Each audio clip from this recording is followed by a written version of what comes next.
Crunchy on the outside, super soft on the inside. Really happy with this chili oil today. Hi everyone, I'm Jenny Dorsey. I'm a professional chef, writer, and the founder of a nonprofit community think tank called Studio Atao. And today I'm here with Food 52 to show you a very simple and very tasty recipe of barley tofu and homemade chili oil. I really love this recipe because it's super versatile, so you can add as many or as few filler ingredients like little bits of shrimp or sausage or chives in here as you want, or you can leave it really plain like I'm doing today with just a little bit of salt. When I refer to this recipe, I say tofu in quotes because this isn't a traditional tofu at all. It's not made with soy. It doesn't go through their pressing process. However, it is kind of similar in process to Shan tofu or Burmese tofu, which is made with chickpea flour, or even Korean acorn jelly, which is made with acorn flour. We're gonna serve that with a homemade chili oil, which again is super versatile. You can change out some ingredients if you prefer things over others. You can make it spicier, you can make it sweeter, you can make it savorier, whatever your heart desires. First up, we are going to combine our barley flour and water in a little pot here. We're gonna do it directly in the pot. As you can see, I have it on a scale so that we can minimize the amount of dishes that we're using because nobody likes cleaning, and a scale is the best because it lets you not use so many utensils in the kitchen. So we're gonna go with 100 grams of barley flour. And if you refuse to use a scale, it's about 3/4 of a cup. And 375 grams of water. And we are just going to whisk this together until it's nice and smooth. There's no weird lumps. I feel like somebody else in the world must be making this. I just don't know what it's called. I've been Google searching it to see, like, nothing pops up with barley tofu, or like it's like tofu that has barley pieces in it. So if you know if this is being made somewhere else and called a different name, let me know. I would be very curious to know what that is. All right, so we've whisked this together. I'm gonna add a teaspoon of salt. As I mentioned, I'm just doing salt today, but you feel free to do whatever you want. Presumably you can make this sweet too if you wanted to add maybe like red bean or something. Could be interesting. And we're just gonna cook this over a medium heat until it really sets. And the big thing here is you want to make sure it's completely set before you take it off the heat, because if it's not completely set by the time you take it off the heat and let it cool, what happens is that you can't cut it cleanly later into little cubes. Once this kind of comes up to a light simmer and it's already thick, you're gonna cook it for an additional 10 minutes. So it feels like a lot of stirring, and it is a lot of stirring, and it's a little annoying, but it's worth it. Yay, we're done. So now that we have our tofu ready, what we're gonna do is, I like to use these cute little loaf pans to press it, or just to shape it. It's not really pressing per se. If you have a brownie pan, you can also do that, or if you honestly just have any sort of shaped pan that has edges that you like, feel free to use. If you do not have something like that, you can just use a bowl and it'll just be in a different shape, not a big deal. So, I'm going to put roughly half in here and then half in the other. And look how stiff and jiggly it is. This is what you're looking for. Because these nest into each other, I'm going to just use each of them to press the top of the other so that it's nice and flat, and then it goes all the way out to the edges so that I get kind of like a nice rectangular shape. You want your plastic wrap to rest loosely. You're just using it as kind of a slight shield. So all I'm doing is just pressing it down nice and even, and as you can see, look at that. So I'm gonna repeat over here.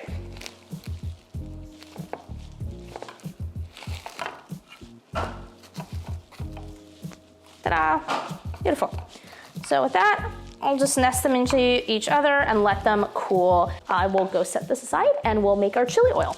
This is also a very versatile recipe, so feel free to remove things that you might not like, add things if you want different types of flavors, if you want something super smoky, a little sweeter, if you want to try a different type of chili, etc. Like, feel free to play with this and use it as a jumping off point for any sort of chili oils in the future. Our aromatics are going to be scallion, garlic, and ginger.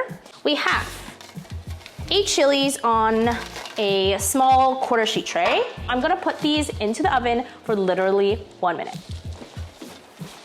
While we're doing that, we can multitask as long as there's a timer. I'm going to toast some spices. So I have Sichuan peppercorns. These are tribute peppers, also from Fly by Jing. They're super, super fragrant. Like, you can smell them like through the bag, which is amazing. And then I have some fermented white peppercorn from Burlap and Barrel. Note that this is different than the white peppercorn you might find at most Western grocery stores, which are not fermented. The Asian ones are fermented like 2 to 3 weeks longer and take on this interesting kind of like funky, swampy scent, which sounds bad, but tastes really good. So I'm just gonna do a very light toast. I'm at a 5, just to kind of release a little bit of the volatile aromatic compounds, and then just, you know, if there's any little bits of essential oils, and then we're going to grind these in a spice grinder. And look at that, timer's already done. I've literally had this little magic bullet since 2010. It was one of the first things I bought for my first apartment after graduating from college, and it's broken several times. I managed to, I've replaced it once, I think. I replaced like the motor in it or something. Don't need to buy another spice grinder when this is still, it's the only thing I use it for, just grinding spices. Okay, I'm putting my chili peppers in here for grinding too. And I'm leaving the seeds in because I want it to be spicy.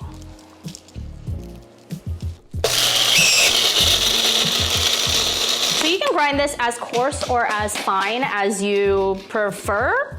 I'm leaving it, I would say like, it's like semi-fine. I don't want it too fine. I prefer to have a little bit more texture, but it's up to you. So I'm gonna add this to our mixture, our aromatics mixture. So now that we have all our other ingredients prepped out, all we have to do is heat up our oil and pour it all over our aromatics and our ground up spices.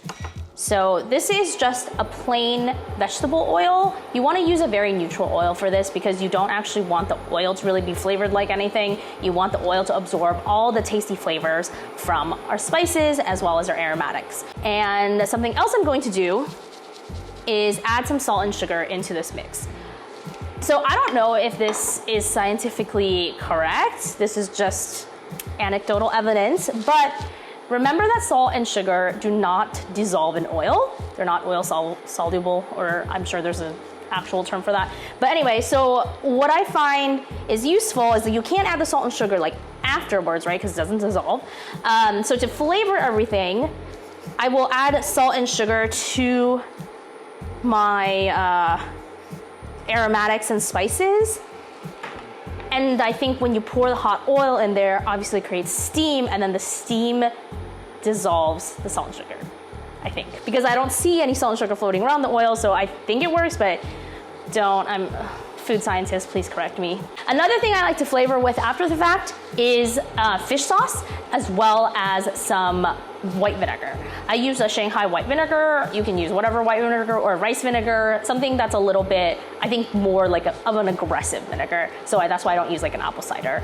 I love using fish sauce because it adds a little bit of umami. Some people don't like it, but you pick your own journey. Okay, we are at 3:30, so I'm gonna turn this off.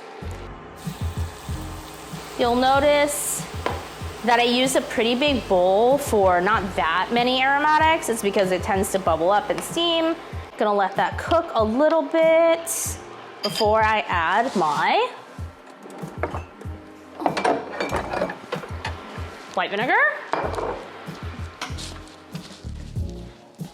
and fish sauce. I'm really into fish sauce. Recently, I converted all my commonly used items into like little glass bottles with spouts. Extremely excellent. Highly recommend. Sometimes I'll also add sambal. But honestly, again, you can like really do whatever you want here. I'm gonna let this set and cool to room temperature, and then I'm going to cut and pan fry my barley tofu so that we can have it together. So I have now unmolded our little barley tofu. So what I'm going to do here is just slice them gently into rectangles and then slice them down the middle to make little cubes. To pan fry, as you can imagine, you can just heat up a little bit of oil in a nice non-stick pan. Again, I like to use a neutral oil here because I don't want it to impart any flavor.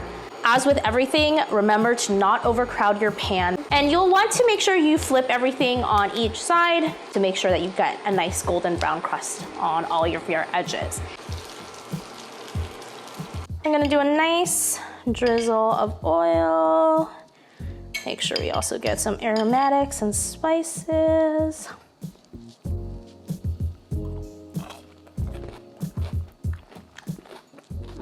Crunchy on the outside, super soft on the inside. Really happy with this chili oil today. It's good, it's great. It's a great app, this is a great side. I think this would be good, like aperitivo style, glass of wine, out on the patio, sunset. Maybe that's what I'll do right now because the sun's gonna set in like an hour. It's just really good. It's really simple. So thank you so much for joining me today. Again, this was barley tofu with some homemade chili oil, and I hope that you will play around, experiment, do your own thing, and make it yours. If you want the full recipe, you can find it at food52.com. And again, I am Jenny Dorsey. If you have comments, questions, concerns, feelings, let me know. You can find me everywhere at Chef Jenny Dorsey or at jennydorsey.co. Hope to see you next time.